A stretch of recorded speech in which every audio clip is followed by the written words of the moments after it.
I never thought inheriting a frozen parking lot in Vermont would teach me the most expensive lesson about reading contracts.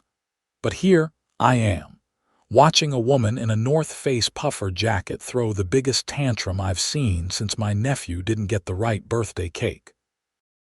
My name is Franklin Ellis, and 6 months ago, my uncle passed away and left me a weird piece of property in Burlington, Vermont.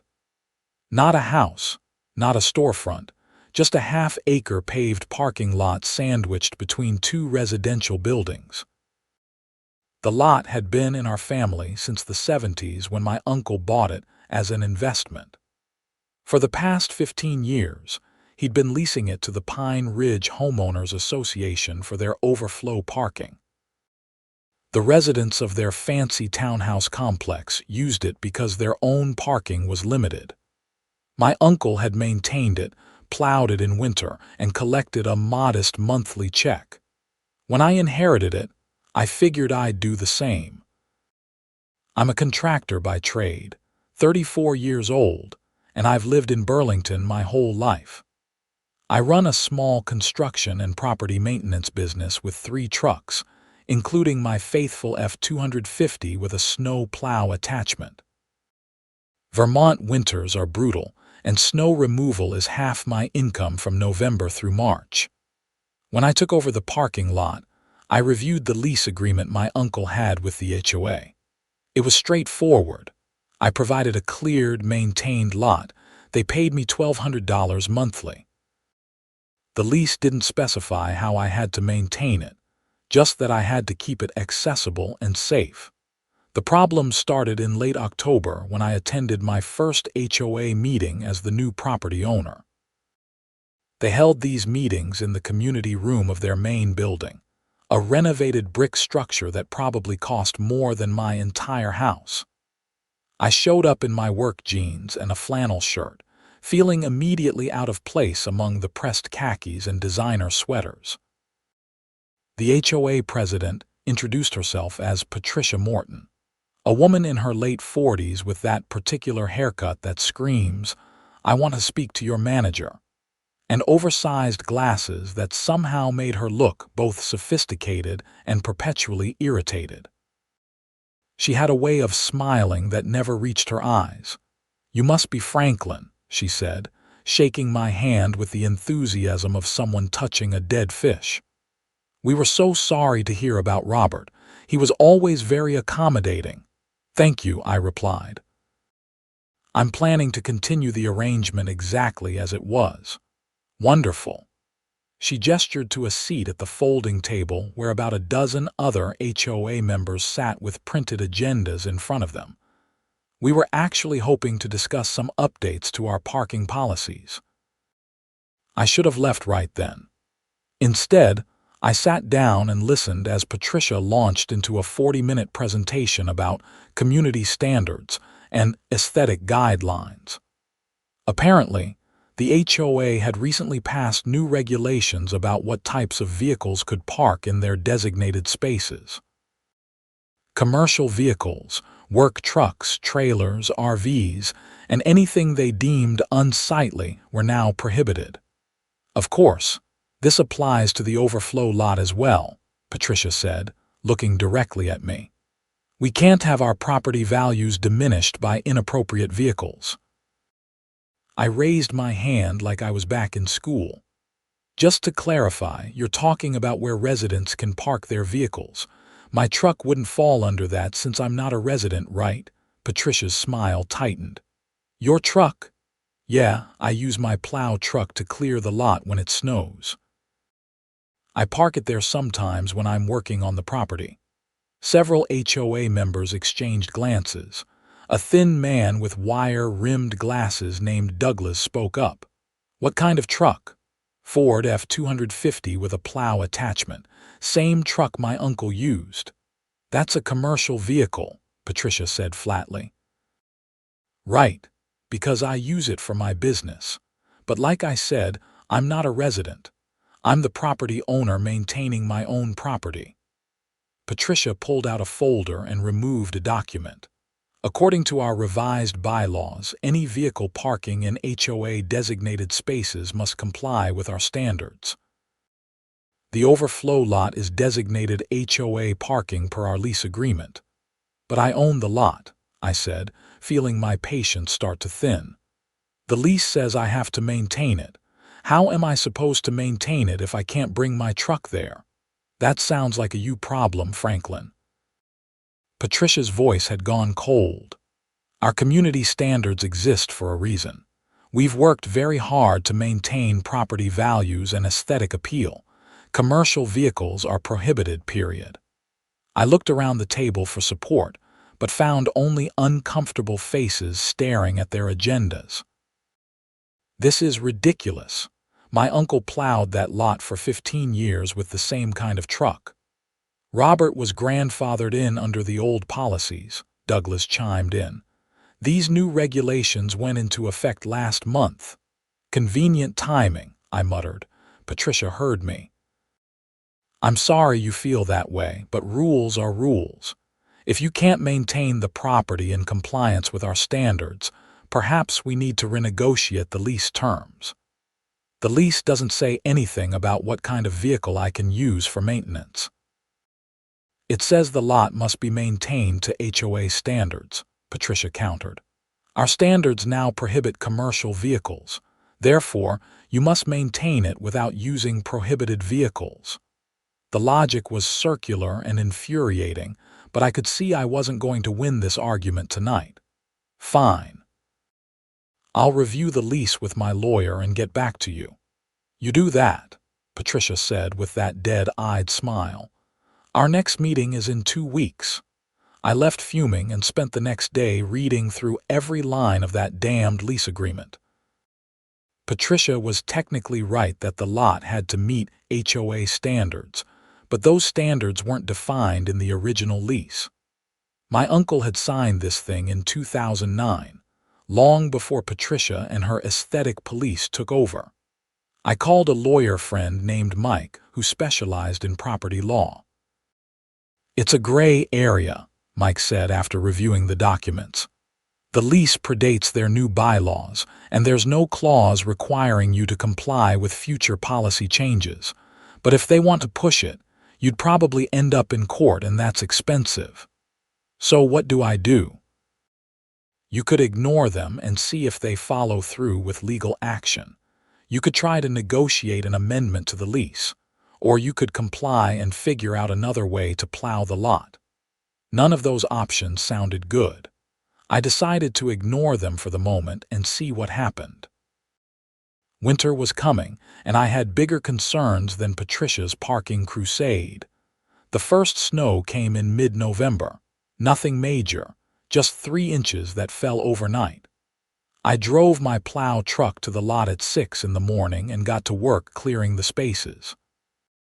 The lot wasn't huge, but it held about 30 cars, and the layout required careful maneuvering to get all the snow pushed to the far end where my uncle had always piled it. I finished just as residents started heading out for work, and several waved thanks as they scraped ice off their windshields. I was dumping the last pile when Patricia's silver Lexus pulled into the lot. She parked, got out, and marched toward me with her phone already in hand, taking pictures. "What are you doing?" she demanded, clearing the lot. "That's my job, in a commercial vehicle." "I told you those aren't permitted here. And I told you I need this truck to do the work, unless you want to shovel 30 parking spaces by hand." Patricia's face flushed red. "Don't be smart with me. I'm documenting this violation and bringing it to the board." "You're in breach of community standards. I'm maintaining my own property that you lease from me. There's no violation. We'll see what our lawyer says." She took several more photos, including close-ups of my plow and truck logo, then stormed off to her townhouse. Over the next week, I received 3 certified letters from the HOA.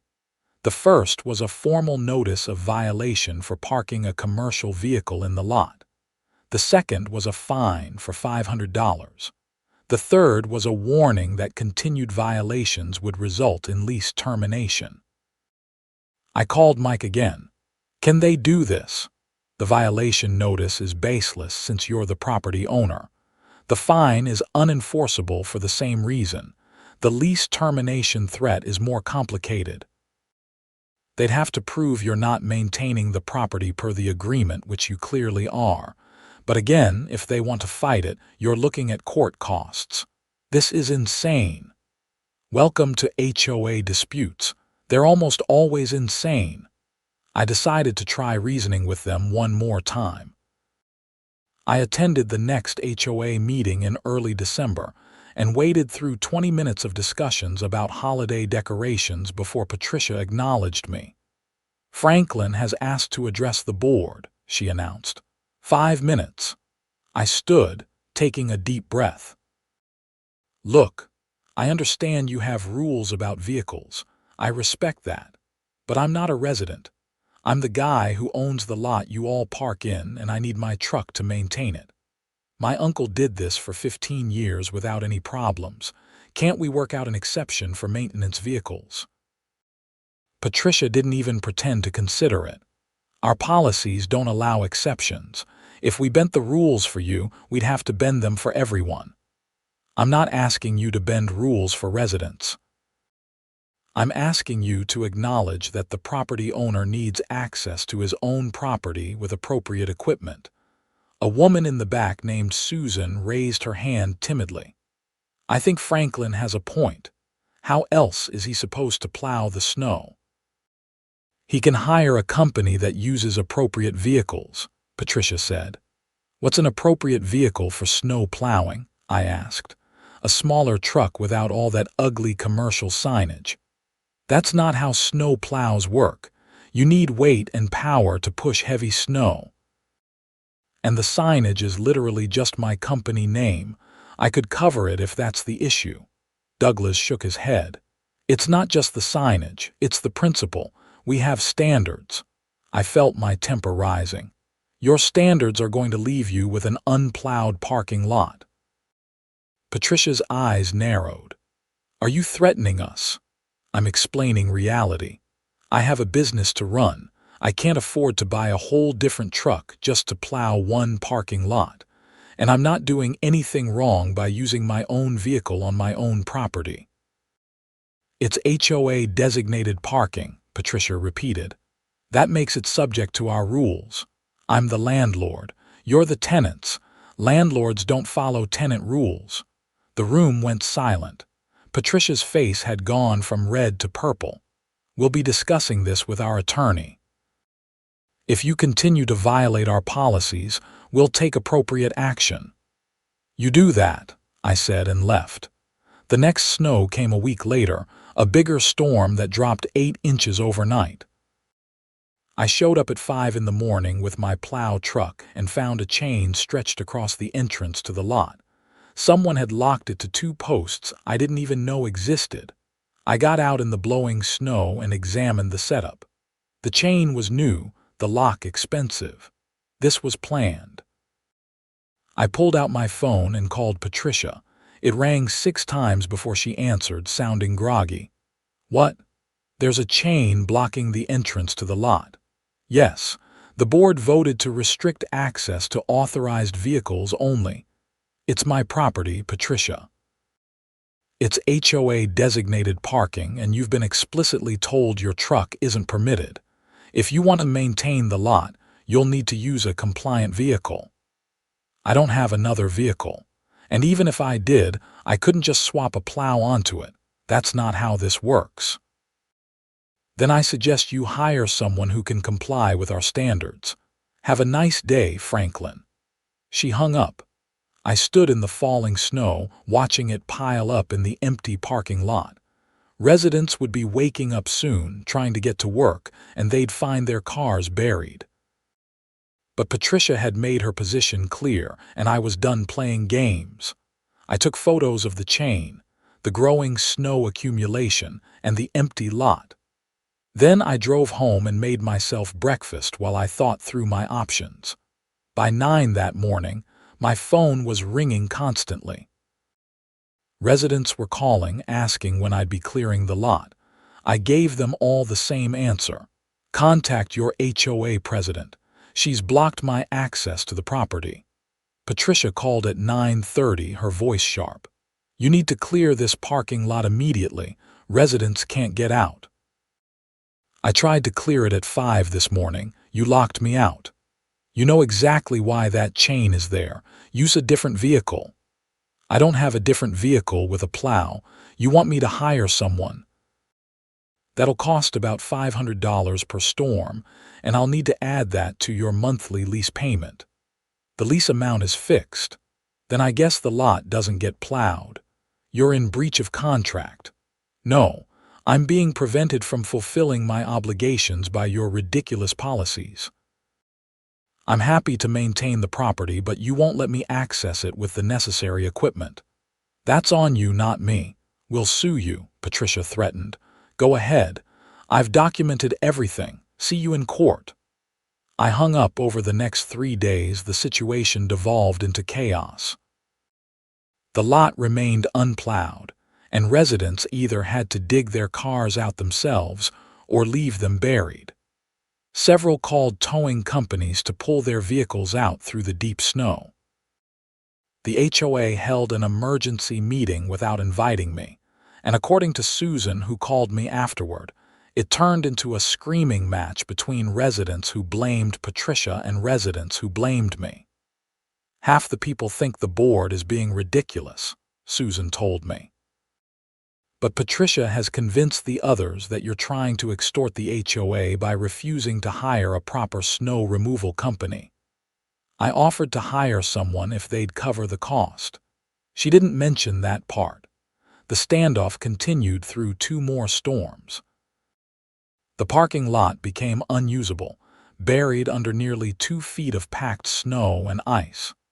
Residents started parking on the street, which annoyed the city and resulted in parking tickets. Several people stopped paying their HOA dues in protest.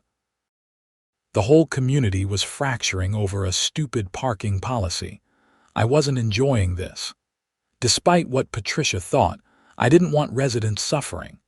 But I also wasn't going to let the HOA push me around or force me to operate at a loss.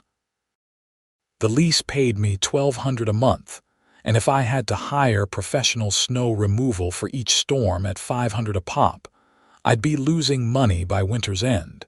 In mid-January, things escalated further. I received a formal lease termination notice from the HOA's attorney, stating that I'd failed to maintain the property per our agreement, and they were exercising their right to end the lease. The termination would be effective in 30 days. I took the letter to Mike. He read it carefully and shook his head. They're on shaky ground. You attempted to maintain the property and they physically prevented you. That's going to be hard for them to defend. So what happens? In 30 days, they stop paying rent and presumably stop using your lot.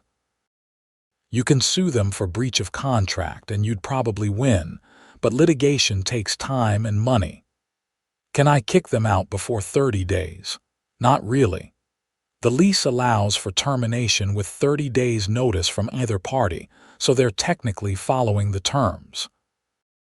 I drove to the lot that afternoon and stared at the frozen mess. Without the HOA lease, I'd have an empty parking lot generating no income. I could try to lease it to someone else, but finding tenants in Burlington for a parking lot in the middle of winter would be nearly impossible. I'd probably have to wait until spring, and even then, who knew if I'd find anyone willing to pay what the HOA had been paying. Then again, if the HOA stopped using the lot, they'd have 30 residents with nowhere to park. Their own complex only had enough spaces for 1 vehicle per unit, and most households had 2. They'd been relying on my lot for overflow parking since before I was born. I started making calls to some of my contractor friends who worked in property management. After a few conversations, I learned something interesting. Finding parking in Burlington during winter was nearly impossible. All the city lots were full, private lots were expensive and had wait lists, and street parking was a nightmare with snow emergency routes and resident permit requirements. The HOA was about to learn a very expensive lesson about leverage. I didn't do anything dramatic. I just waited. The 30-day notice period ticked by, and I continued getting angry calls from residents who thought I was being petty.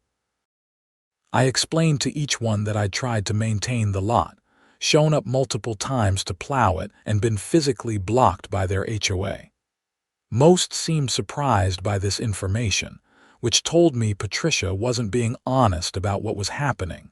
On day 28, Susan called me. "Franklin, you need to know something. Patricia got a quote from a parking lot management company. They want $45,000 to lease a comparable lot for the year, plus a $10,000 security deposit." I whistled. "That's more than 3 times what you're paying me." "Exactly. And there are only 2 available lots even close to our area. The board voted last night and it's split 4-3. Patricia's side won, but barely. We're really going through with ending your lease." "What do the residents think?" "Most don't know yet. Patricia's been keeping this quiet. She told everyone we'd have a new parking arrangement in place before the lease ends. At $45,000 a year. She hasn't shared that detail. Franklin, I know this is probably not what you want to hear, but is there any way to fix this? A lot of us just want our parking back." "I've always been willing to maintain the lot, Susan. Your president is the one who made that impossible." "I know. I voted against terminating the lease, but Patricia's convinced everyone you're the problem." 2 days later, the lease officially ended. I received a certified letter confirming the termination and a final payment for the last partial month. That same day, I drove to the lot and changed the locks on the chain posts. If they weren't leasing the property anymore, they had no right to use it. The reaction was swift and furious. Within hours, residents found their usual spots blocked off. I'd put up signs that said private property, no parking, violators will be towed at both entrances. My phone exploded with calls, but I didn't answer any from numbers I recognized as HOA members. Patricia showed up at my house that evening. I watched through the window as she marched up to my door and pounded on it hard enough to rattle the frame. I opened it but didn't invite her in. "Can I help you? You can't lock residents out of that parking lot. They have rights." "They had rights when you had a lease. You terminated the lease. Now it's private property with no public access. We paid through the end of the month. And the month ended yesterday. Check your calendar." Patricia's hands were shaking, whether from cold or anger, I couldn't tell. "You're doing this to punish us." "I'm doing this because I own a parking lot that's no longer under lease. What did you think would happen? That I'd just let everyone keep parking there for free? We need time to make other arrangements. You had 30 days. That was the notice period you invoked when you terminated the lease. But we haven't secured the other lot yet. There's paperwork, deposits, insurance requirements." I felt a small twinge of sympathy but pushed it down. "That sounds like poor planning on your part. You knew when the lease was ending. We need at least another 2 weeks. Then you should have thought of that before you sent the termination notice. You can't end a lease and then demand extra time to move out. I'll pay you for 2 more weeks. The rate is now $3,000 per week."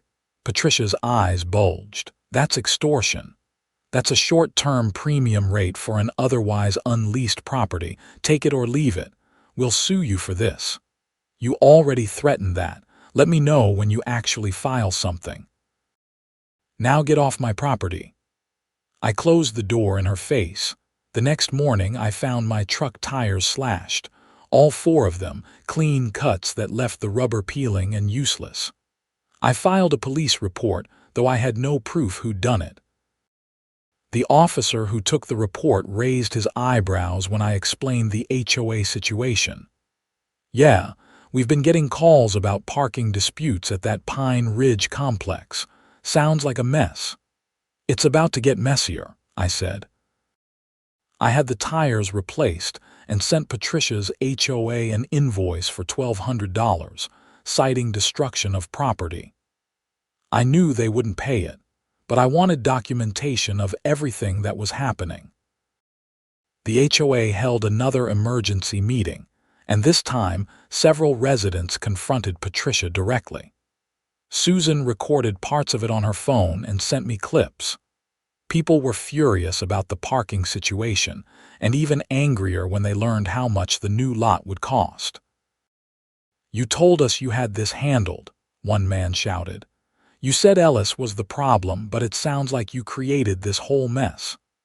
"I was enforcing our community standards," Patricia said defensively. "Community standards. Half of us can't get to work because we have nowhere to park. My wife got 3 parking tickets this week from street parking. That's $270 in fines because of your standards." Another woman stood up. "I want to vote to reinstate the old lease. This is ridiculous." "That's not possible," Patricia said. "Ellis has shown himself to be unreliable and hostile to our community. He showed up to plow the lot multiple times and you blocked him out," Susan interjected. "I was here. I saw the chain. You created this problem, Patricia." The meeting dissolved into chaos, with board members yelling over each other and residents demanding answers. Patricia tried to maintain control but lost the room completely. By the end of the night, 2 board members had resigned, and there was a petition circulating to hold a vote of no confidence in Patricia's leadership. I learned all this through Susan, who'd become my unexpected ally inside the HOA. "You should see the community Facebook group," she told me. "People are tearing Patricia apart. Half the comments are demanding she resign. What's she saying? That you're manipulating everyone and this is all part of your plan to raise the lease price. She's trying to paint you as the villain, but most people aren't buying it anymore. Does anyone want to actually negotiate a new lease? Some of us do. But Patricia won't hear it. She's dug in on the position that you're the enemy and we need to find alternative parking." 3 days later, the alternative parking fell through. The company that had quoted $45,000 a year backed out when they learned about the HOA's legal disputes. Apparently, they didn't want to get caught in the middle of a messy situation. Patricia scrambled to find other options, but by now it was late January, and available parking in Burlington was basically non-existent. Residents were desperate.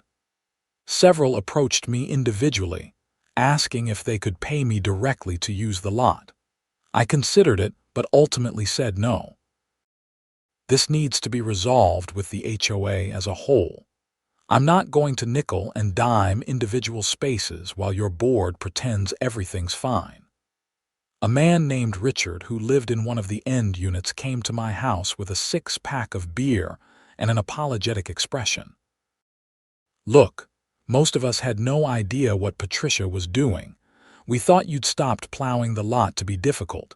She never mentioned that she'd physically locked you out. She told everyone I was violating parking policies. Yeah, with your commercial truck." Which sounded reasonable until someone pointed out that you're the property owner, not a resident. The rules don't apply to you. That's what I kept saying. Richard sighed. "Some of us are organizing to remove Patricia from the board, but that takes time, and in the meantime, we're all suffering." Is there any way to work this out? I thought about it. These people weren't my enemies. They were just homeowners who'd gotten caught in Patricia's power trip. But I also wasn't going to let myself get walked over. "Here's my offer," I said.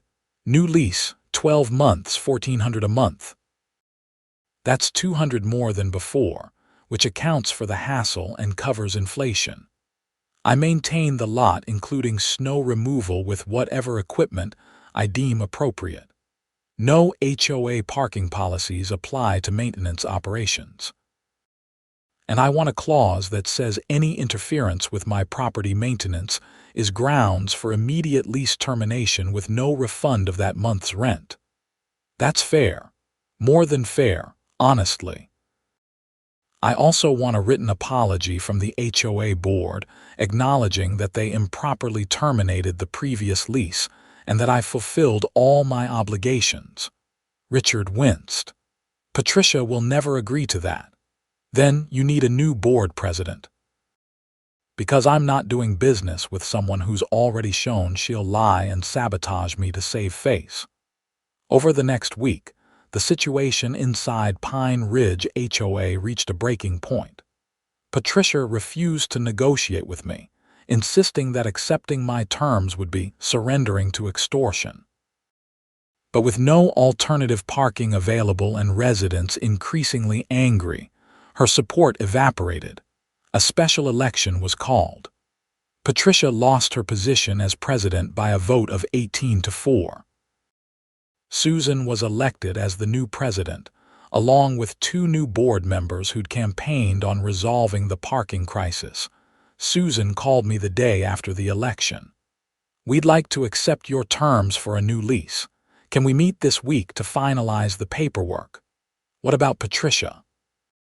"She's still on the board as a regular member, but she no longer has any decision-making authority. The new board has full authority to negotiate leases. And the apology? I'll write it myself. Patricia opposed it, but she was outvoted. You'll have it in writing before we sign anything." We met at a coffee shop in downtown Burlington to go over the new lease. Mike joined me to review the language, and Susan brought another board member named David for their side. The negotiation was surprisingly smooth. They accepted all my terms without pushback, and we agreed to start the new lease on February 1st. "I'm really sorry about all of this," Susan said as we finished. "Most of us had no idea what was really happening. Patricia controlled the information flow, and we trusted her." Lesson learned, I hope. Definitely. We're implementing new transparency rules for the board. No more closed-door decisions about major community issues. The written apology arrived 2 days later. It was diplomatic, but clear, acknowledging that the previous board had improperly interpreted the lease terms and created unnecessary conflict through their parking policies. It stated that I had consistently attempted to fulfill maintenance obligations, and that the lease termination had been premature and unjustified. Patricia's name wasn't on it, but Susan, David, and the other new board member had all signed. I accepted it and signed the new lease. On February 1st, I showed up at 6 in the morning after a fresh snowfall and cleared the lot with my plow truck. Several residents were already up, watching from their windows, and I got a few waves and thumbs up. It felt good to have things back to normal. Patricia, predictably, wasn't done. She filed a formal complaint with the HOA against me for intimidation and extortion, claiming I'd manipulated the board election and forced the community into an unfavorable lease. The new board heard her complaint at their next meeting and dismissed it unanimously. Susan told me Patricia had spent 20 minutes ranting about conspiracies and corrupt deals before storming out of the meeting. "Is she going to be a problem going forward?" I asked. "I don't think so. She's lost all credibility. Most residents won't even make eye contact with her anymore. I think she'll probably move out by summer, honestly.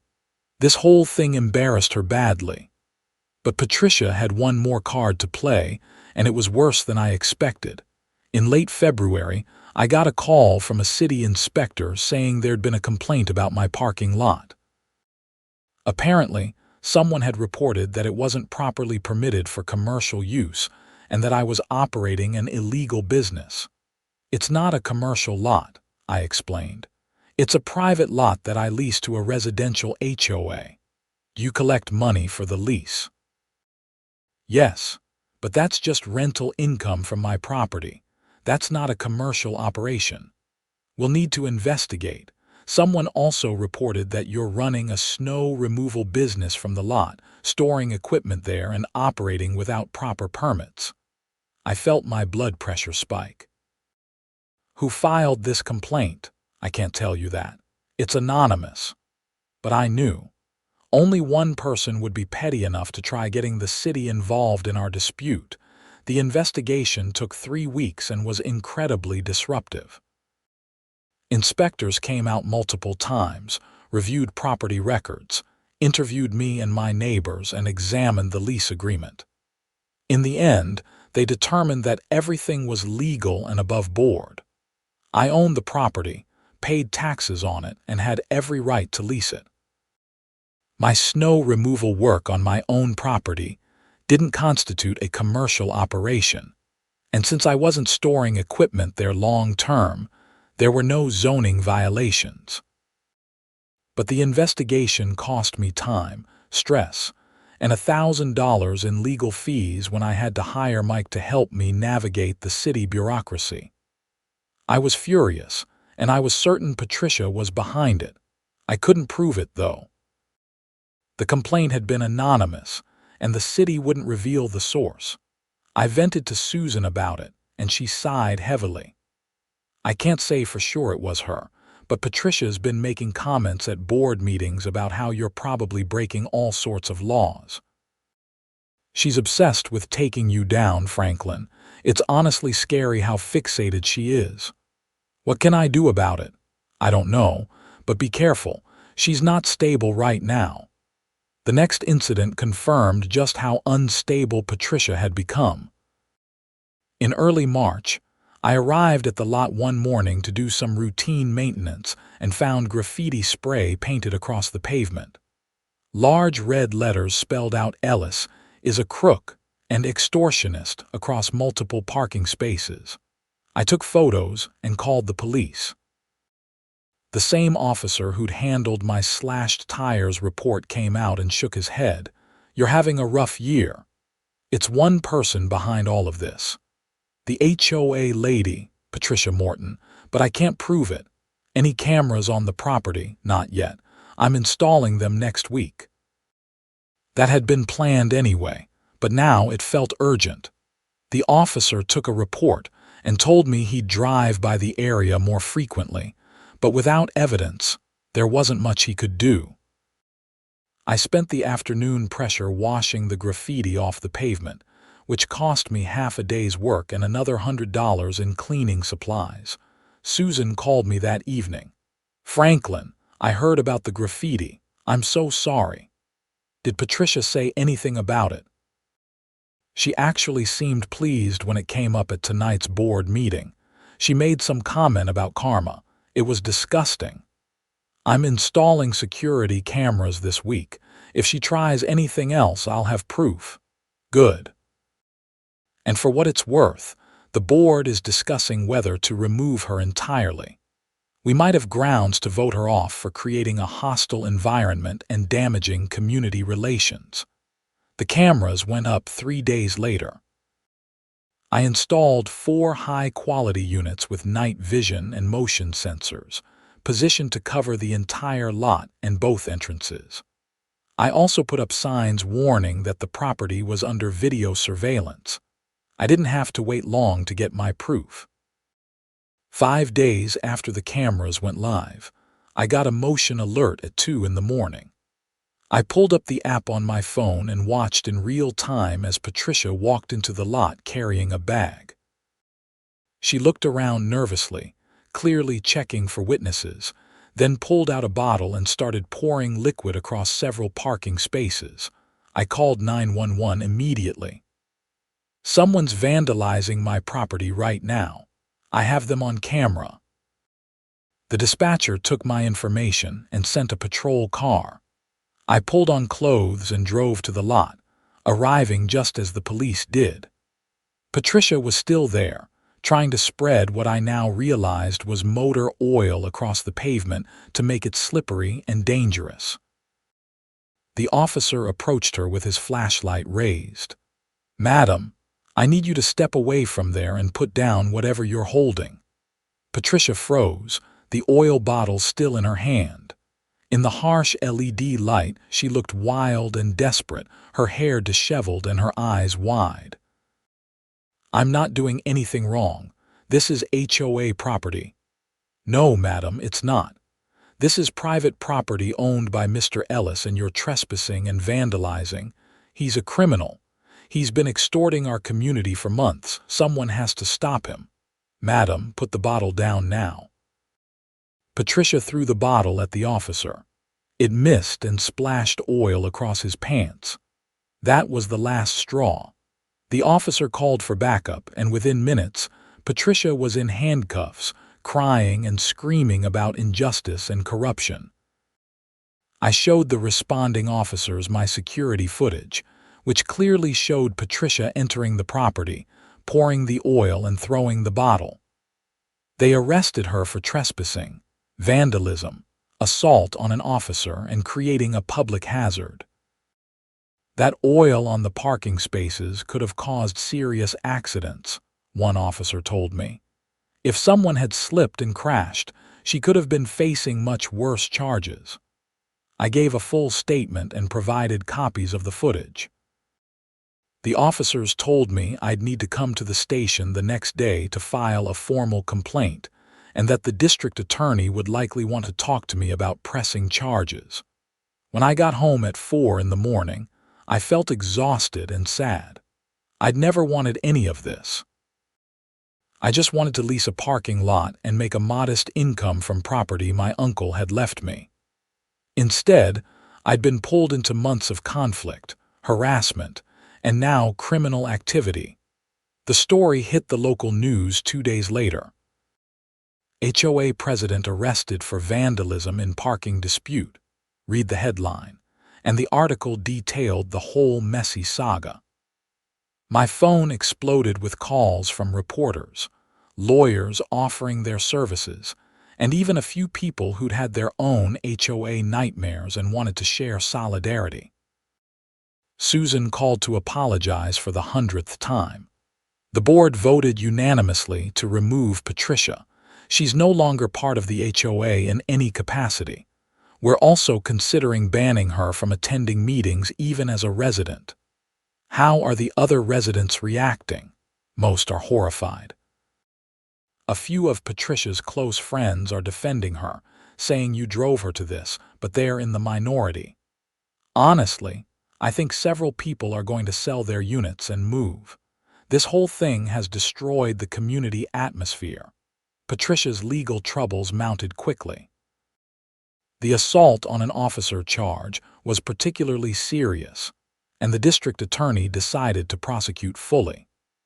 I had to testify at a preliminary hearing, where Patricia's lawyer tried to paint me as the aggressor who'd pushed his client to a mental breaking point through months of harassment. Mike, who attended the hearing with me, actually laughed at that argument. "Your client initiated every single conflict," he told the defense attorney. "Mr. Ellis has documentation of that. He's the victim here, not the aggressor." The judge agreed. Patricia was bound over for trial on all charges. In April, Patricia's lawyer approached me about a settlement. She wanted to plead to reduced charges in exchange for restitution and an agreement not to file a civil lawsuit against her. "How much restitution?" I asked Mike. "They're offering $5,000 to cover your damages, legal fees, and the harassment you've endured. And if I say no, then it goes to trial. She'll probably be convicted on most of the charges and face jail time plus restitution that the court determines. But it'll drag out for months and require you to keep dealing with this." I thought about it. The money wasn't really the point. I wanted this finished so I could move on with my life. "I'll accept the settlement if she also agrees to a restraining order and a written confession of everything she did. I want documentation that clears my name completely." Patricia agreed. In May, we met at the courthouse with our lawyers and finalized the agreement. Patricia looked like she'd aged a decade. She avoided eye contact as she signed the papers acknowledging that she'd vandalized my property, filed false complaints against me, and engaged in a campaign of harassment. She agreed to a 3-year restraining order prohibiting her from coming within 500 feet of me or my property. The judge accepted the plea deal. Patricia was sentenced to 2 years of probation, 200 hours of community service, mandatory counseling, and ordered to pay me $5,000 in restitution. If she violated the terms, she'd face the original charges and likely jail time. "Do you have anything you'd like to say to Mr. Ellis?" the judge asked her. Patricia's lawyer whispered something to her. She cleared her throat, still not looking at me. "I'm sorry for my actions. I let my emotions get the better of me and I was wrong." It was the most insincere apology I'd ever heard, but it was on the record, and that was what mattered. After the hearing, Mike and I grabbed lunch at a diner downtown. "That's finally over," he said. "You handled it well. I just wanted to plow snow and collect rent." Welcome to property ownership. It's never simple. The parking lot situation stabilized over the summer. The HOA paid their lease on time every month, residents parked without incident, and I maintained the property without interference. Susan turned out to be an excellent president, and under her leadership, the community started to heal. Patricia moved out in July. I heard through Susan that she'd sold her townhouse at a loss and relocated to somewhere in New Hampshire. Good riddance. In August, I used part of the settlement money to repave the section of the lot that had been stained by the oil. I also added better lighting and reinforced the fence around the perimeter. The lot looked better than it had in years, and several residents commented on the improvements. One evening, Richard stopped by while I was inspecting the new pavement. "Hey, Franklin, place looks great. Thanks. Figured it was time to invest in it properly. I wanted to thank you for how you handled everything. You could have really screwed us over when the lease ended, but you didn't. You were fair, even when we didn't deserve it. You weren't the problem. One person was. Still, a lot of landlords would have jacked up the price way higher or refused to work with us at all. You're a good guy." It was nice to hear, and it reminded me why I'd stuck with this despite all the headaches. My uncle had maintained this relationship with Pine Ridge for 15 years because he believed in being a fair landlord and supporting the community. I wanted to honor that. As fall arrived and the first hints of winter appeared, I prepped my plow truck for another season. This time, there were no angry letters, no chains blocking the entrance, no one questioning my right to maintain my own property. When the first snow fell in late October, I cleared the lot at dawn and drove away without incident. It was, in a word, boring.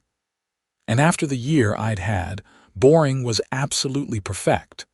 The HOA and I developed a solid working relationship. Susan and the board proved to be reasonable people who understood that cooperation worked better than conflict. They even asked if I'd be willing to handle some additional maintenance tasks like spring sweeping and parking space repainting, which I agreed to for a small additional fee. By December, almost a full year after the initial conflict started, I sat in my truck at the edge of the lot after clearing a fresh snowfall. The sun was rising over Burlington, painting the sky in shades of pink and orange. Residents were starting their days, warming up cars and scraping ice, going about their normal routines. This was what my uncle had built. A simple, mutually beneficial arrangement that served the community and provided steady income. Patricia's ego and power trip had nearly destroyed it, but in the end, common sense had prevailed. I drove home thinking about lessons learned. I'd learned to document everything, to install security cameras before problems started rather than after, to stand firm on reasonable boundaries, and to recognize when someone's behavior had crossed from difficult into dangerous. I'd also learned that most people, when given the choice between conflict and cooperation, will choose cooperation. It was just the Patricias of the world, the ones who valued control over community and pride over pragmatism, who made everything harder than it needed to be. The parking lot continued generating steady income. The HOA renewed the lease when the first year ended, and we negotiated a modest increase tied to inflation. My business thrived, partly because the local news coverage of the dispute had actually brought me new clients who appreciated how I'd handled the situation. I even got a call from another HOA across town that was having disputes with their parking lot owner. They wanted to know if I'd consider leasing them space. I toured their property, listened to their situation, and ended up buying a second lot from a retiring owner. That lease started the following spring. As for Patricia, I heard through the grapevine that she tried to join the HOA board in her new community in New Hampshire, but was rejected when they learned about her record. Karma had a way of catching up. On a cold January evening, almost exactly a year after Patricia's arrest, Susan invited me to attend an HOA meeting. I wasn't required to be there, but she said they wanted to acknowledge something. I showed up curious and was surprised when the whole room applauded as I walked in. Susan stood at the front with a plaque. "Franklin Ellis," she said formally, "on behalf of the Pine Ridge Homeowners Association, we want to recognize you for your patience, professionalism, and commitment to our community during a very difficult period.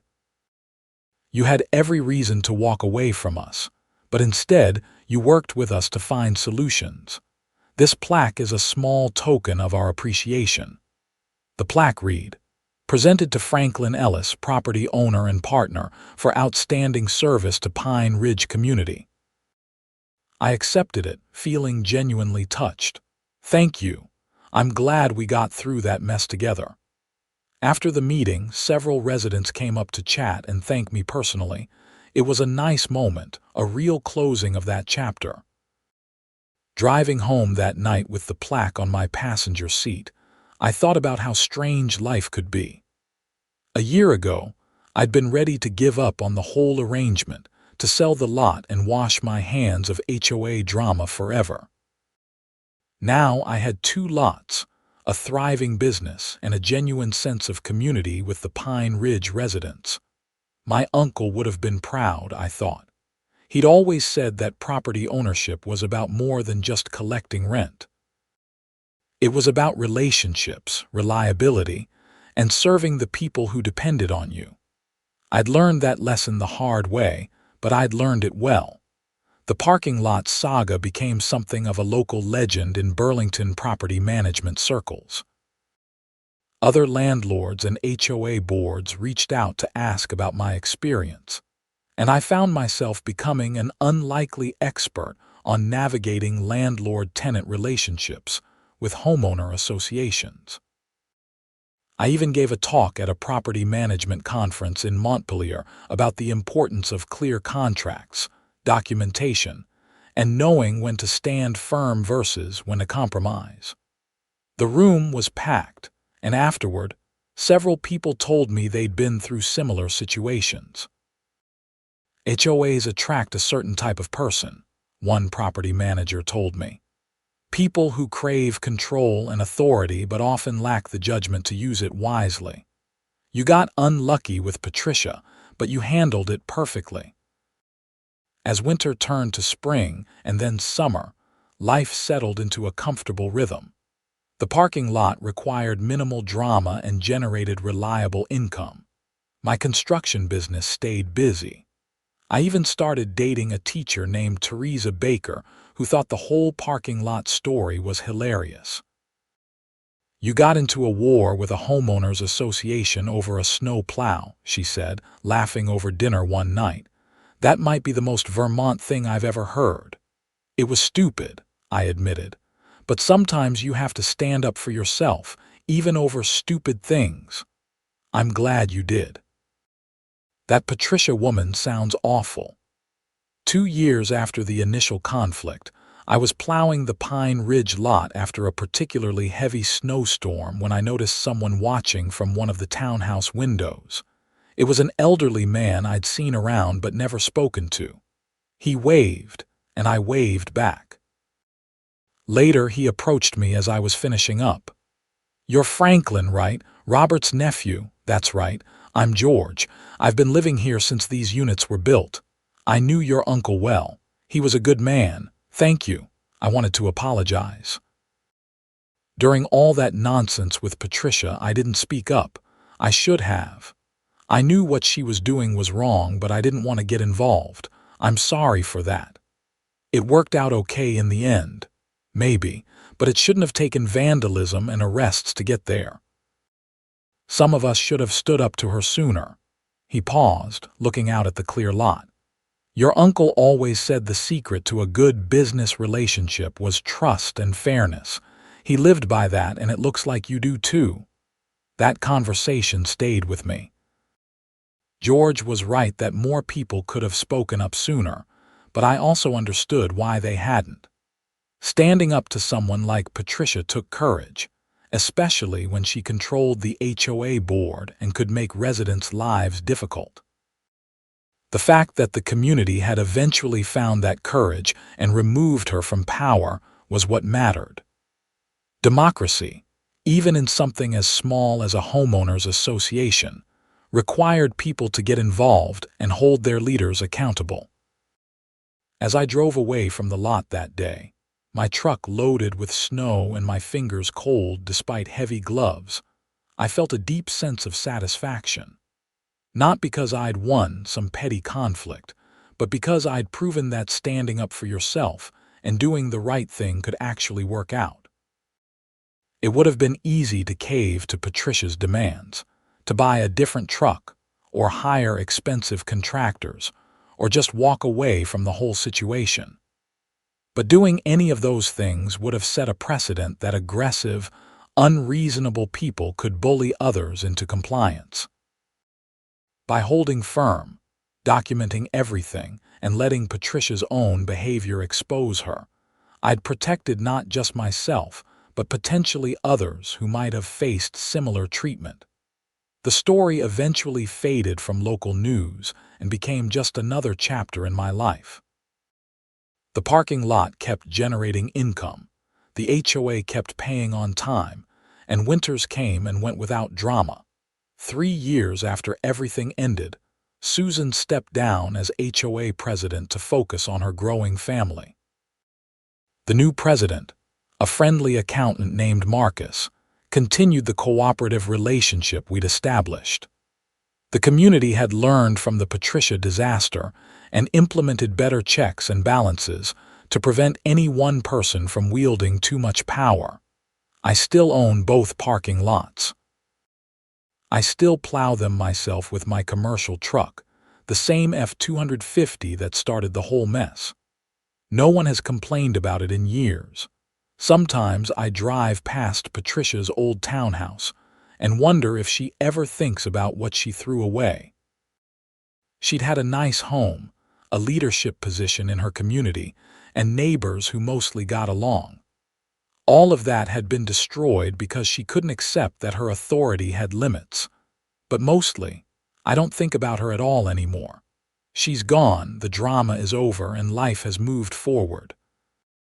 The parking lot sits there under sun and snow, a simple patch of pavement that somehow became the center of a months-long battle. It's just a parking lot again now, serving its purpose without fanfare or conflict, and that's exactly how it should be.